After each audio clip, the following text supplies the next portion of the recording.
In my part of the world, we have winter, and that means snow. So the motorcycles get put away and not ridden until spring.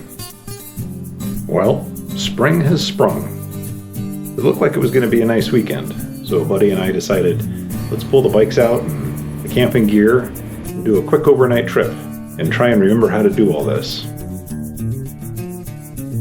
It always amazes me how quick your riding skills disappear when you don't ride all winter long. Anyway, we packed up and headed out to the Bruneau Sand Dunes. The trip was about 50-50 pavement and dirt. I'm really glad we decided to do this test trip before trying to tackle a bigger adventure of any sort. Mistakes were made. Camping equipment was forgotten. Stoves didn't work. I found a hole in my rain fly. Temperatures got a little colder than I was prepared for, so I'm going to have to figure out how to sleep a little bit warmer. The other problem we had was the navigation app that I use, Gaia, decided that it was going to crash about every 15 minutes. It made route finding a bit challenging. But the biggest issue was the wind.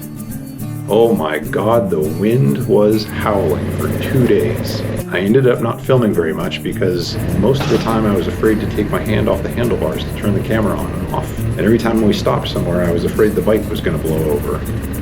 I'm pretty sure that was the windiest 2 days that I've ever ridden in.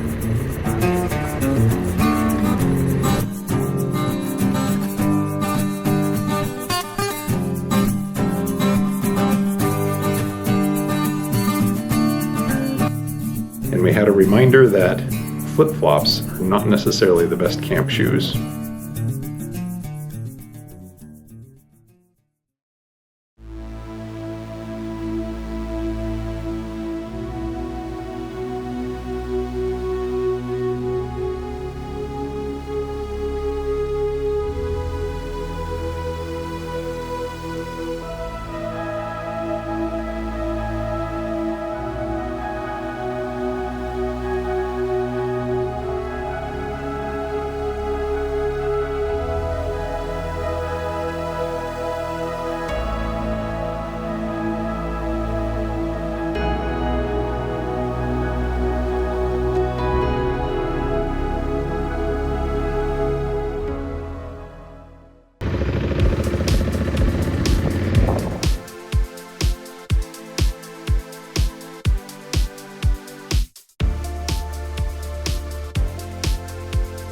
Coming back the next day, we misjudged how much extra fuel the bike burns in heavy wind and carrying extra luggage. Because neither of us thought we were doing a large amount of miles, we didn't carry an extra fuel bladder. We had to make an emergency trip to try and find a gas station, and we're definitely running on fumes by the time we got there. We made it back safely to civilization, each of us with a list of gear issues we're going to have to address before we do the next big trip. Anyway, thanks for watching, and see you next time, adventure people.